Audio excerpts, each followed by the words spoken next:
आप लोग भी आ सकते हो,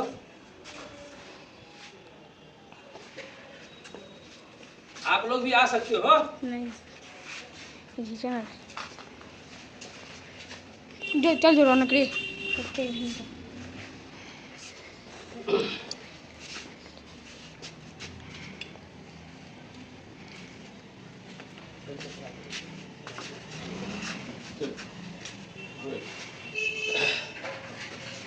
चाहेंगे कि हमारे अधिवक्ता और हमारे पुराने साथी हैं चंद्र साहब 2 मिनट में अपनी बात पूरा। इस अम्बेडकर जयंती समारोह के अवसर पर उपस्थित हमारे मित्रगण, सबसे बड़ी बात यहाँ ये है कि आज अम्बेडकर की जयंती है।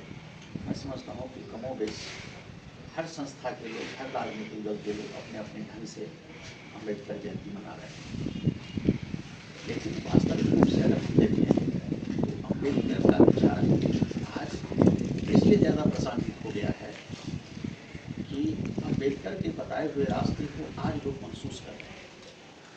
महसूस इस बात के लिए कर रहे हैं कि 2 तरह की धाराएं बन रही हैं। एक धाराएं ऐसे हैं जो शोषक वर्ग, जो शोषण करना जानता है, मजदूरों का, किसानों का, छात्रों का, मजदूरों, मतलब शोषक वर्ग है, और एक वर्ग है जो शोषित वर्ग है। और इस दोनों के वर्ग को, खाई को बांटने के लिए अम्बेडकर ने भारतीय संविधान जैसा बहुत बड़ा ग्रंथ लिख दिया, और उसी ग्रंथ के हिसाब से, उसी संविधान के बल पर आज हम अपनी बात को रखने के लिए स्वतंत्र हैं और हम अपनी मांग को मनवाने के लिए राज्य सत्ता से संघर्ष करते हैं। ये अम्बेडकर की सबसे बड़ी चीज है। अम्बेडकर ने एक चीज कहा था, जिस बात को हम लोग आज भी मतलब इस बात को महसूस नहीं कर रहे हैं। अम्बेडकर ने कहा था कि स्त्री या भी जो हमारे सोसाइटी का भीड़ है, बड़े तबका का भीड़ है, जो मंदिर की तरफ जा रहा है, अगर वही भी स्कूल की तरफ जाने लगे तब एक हिंदुस्तान वास्तव में हिंदुस्तान होगा और यहाँ शोषण की समाज का निर्माण होगा। लेकिन हम लोग धर्म के, जात के, मजहब के चंदे में फंस गए और बर्बाद हो रहे हैं। हमारा नया जनरेशन बर्बाद हो रहा है। तो मैं समझूंगा आज भी जो शोषित वर्ग है, जो पीड़ित वर्ग है, वहाँ ले जाने की जरूरत है। तभी आज मैं समझता हूँ कि अम्बेडकर के जयंती समारोह मनाना सार्थक होगा। सभी बातों के साथ हमारे बीच में पशु चिकित्सा पदाधिकारी पिंटू जी है, उनसे भी आग्रह करेंगे कि 2 शब्द अपना बोले। 2 शब्द। अब हमारे बीच में पीतलाल जी हैं, उनसे भी आग्रह है कि अपने 2 शब्द। आज अम्बेडकर जयंती के समारोह के शुभ अवसर पर यह खुशी की बात हो रही है कि चौक चौराहे पर सब तरह के लोग जयंती मना रहे हैं, लेकिन हम लोग यहाँ वकालत खाना में या वहाँ मैंने इन्हें गिने व्यक्ति ही मनाए हैं।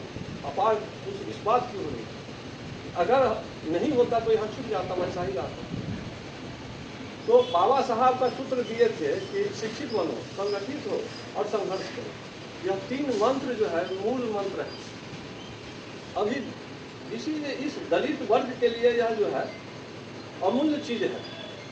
हाँ, इसके बदौलत इस 3 सूत्र को पालन करके दलित आगे बढ़ सकते हैं। हाँ, इसी शब्दों के साथ में अपना मैं मुकेश जी से आग्रह करूँगा कि अपना आज हम लोग बाबा साहेब भीमराव अम्बेडकर का 125वां जन्म दिवस मना रहे हैं और बहुत खुशी की बात है। खासकर हम अधिवक्ता समाज के लिए ये तो बहुत बढ़िया है, इसलिए कि आज हमारा जो भी देश का संविधान, जो भी कानून है, उसी संविधान के अनुकूल चलता है जो इन्होंने रचा और लिखा।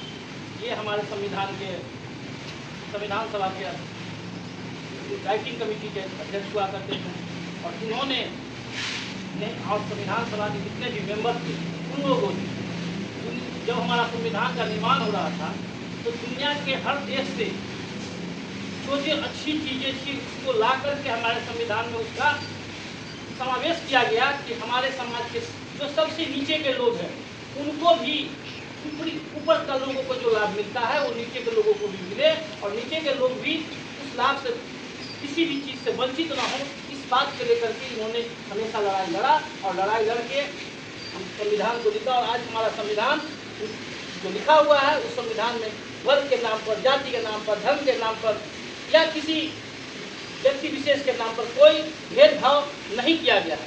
इस भेदभाव को मिटाने का काम इन्होंने किया है।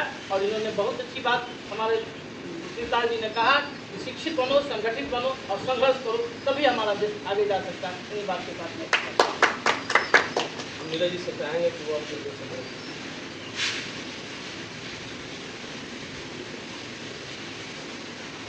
आज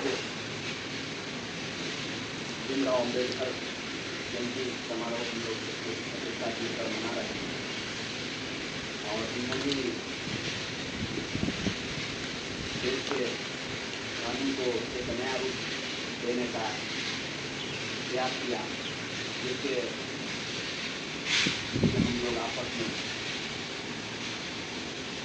कानून को मानते हुए आगे की ओर बढ़े।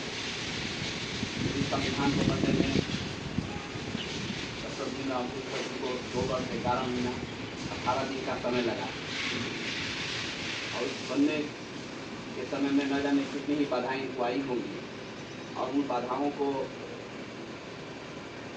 पार करते हुए इन्होंने पूरे देश को एक कानून के संगठन के रूप में एक बहुत बड़ा संविधान भारत को तैयार करके इन्होंने दिया और इसके लिए हम सभी भारतीय इनके लिए बहुत बहुत धन्यवाद हमारी तरफ से, पूरे जनता की तरफ से दिया गया। इसके परिप्रेक्ष्य में हम लोग आज तक आगे बढ़ते चले जा रहे हैं। इतना ही कहकर अपना सभी साथी ने अपना विचार, अपना सुझाव दिए, धन्यवाद। वास्तव में भीमराव अम्बेडकर की जयंती पर याद कर हम समाज को यह बताना चाहते हैं कि उनके जो बनाया रास्ता है उस पर चलने का हम लोग प्रयास करें, तभी जाकर जो समाज में भिन्नता है वह दूर हो सकता है, जो अशिक्षा है वह दूर हो सकता है, जो लोग संगठित नहीं है वो संगठित हो सकते हैं। यही कहते अपनी वाणी को समाप्त करते हुए कार्यक्रम को समाप्त करते हैं। अरे बाबा साहब भीमराव अम्बेडकर अमर रहे। अरे बाबा साहब भीमराव अम्बेडकर अमर रहे। बाबा साहब भीमराव अम्बेडकर के सपनों को अरे बाबा साहब भीमराव अम्बेडकर के सपनों को बाबा साहब भीमराव अम्बेडकर अमर रहे। गांधी जी अमर रहे।